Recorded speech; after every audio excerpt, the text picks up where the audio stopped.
हल्लेखोराला कर्मचाऱ्यापैकी कोणी घरी प्रवेश दिला का, शोध सुरू। सैफला रुग्णालयात नेतानाचा हल्लेखोर पळ काढण्यात यशस्वी, सूत्रांची माहिती। सैफच्या घरात जबरदस्तीने शिरण्याचा प्रयत्न दिसत नाही। सैफच्या घरी किंवा घराबाहेर कुठेही सीसीटीव्ही नाही, सूत्रांची माहिती। 1 कोटीची मागणी करत आरोपीनं सैफवर हल्ला केला, केअरटेकर एलियामाचा जबाब।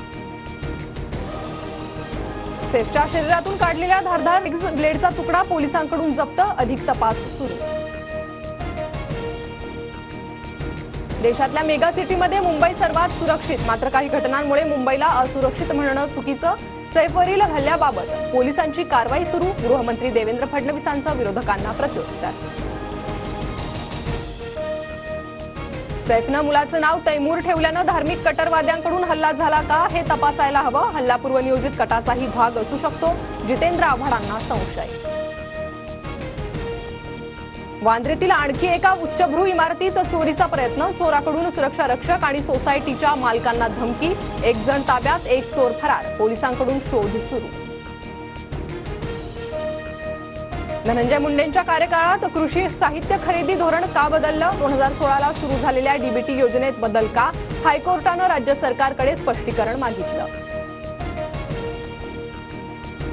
मंत्री धनंजय मुंडे 2 दिवसांपासून परळीत, पंतप्रधान मोदींनी आमदारांसोबत घेतलेल्या बैठकीला दांडी, मंत्रिमंडळाच्या बैठकीतही मुंडे गैरहजर।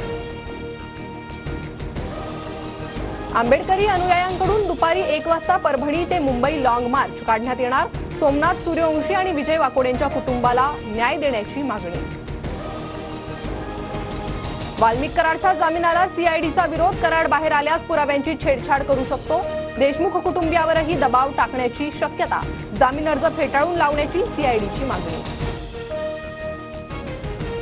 उद्यापासून 2 दिवस राष्ट्रवादीचं शिर्डीत अधिवेशन, छगन भुजबळ प्रकृती अस्वस्थतेमुळे अनुपस्थित राहण्याची शक्यता। मुख्यमंत्री लाडकी बहीण योजनेचा पुढचा हप्ता 26 जानेवारीपूर्वी मिळणार, 3 ते 4 दिवसात लाभार्थी महिलांना लाभ मिळणार, महिला आणि बालकल्याण मंत्री आदिती तटकरे यांची माहिती। बुलढाण्यातील केस गळती रुग्णांची संख्या आता 197 वर, मंत्रिमंडळ बैठकीत सविस्तर चर्चा, त्वरित उपाययोजना करण्याच्या मुख्यमंत्र्यांच्या सूचना। स्थानिक स्वराज्य संस्था निवडणुकींसाठीही महायुती कायम, पुन्हा महाविजय मिळवायचा असल्यास एकजूट महत्वाची, मंत्र्यांनी आठवड्यातून एकदा बाळासाहेब भवनात जनता दरबार घ्यावा, शिंदेंच्या सूचना। मंत्रिपदी नियुक्ती झाल्यानं संजय शिरसाट सिडको अध्यक्षपदावरून पदमुक्त, भरत गोगावलेही लवकरच एसटी महामंडळाच्या अध्यक्षपदावरून मुक्त होणार। केंद्र सरकारकडून 8व्या वेतन आयोगाच्या स्थापनेला मंजुरी, देशातील 1 कोटींहून अधिक केंद्रीय कर्मचारी आणि निवृत्तीधारकांना दिलासा। पुण्यातील चाकीड ते 3:30 वाजेपर्यंत, बदलापूर ते खोपोली दरम्यान लोकल सेवा रद्द, मध्य रेल्वेवरील कर्जत यार्ड सुधारणेच्या कामासाठी विशेष वाहतूक ब्लॉक। 2 दिवसांपासून ढगाळ वातावरणामुळे तापमानात वाढ, पुढील 2 दिवस तापमानाचा पारा चढाच राहण्याचा अंदाज।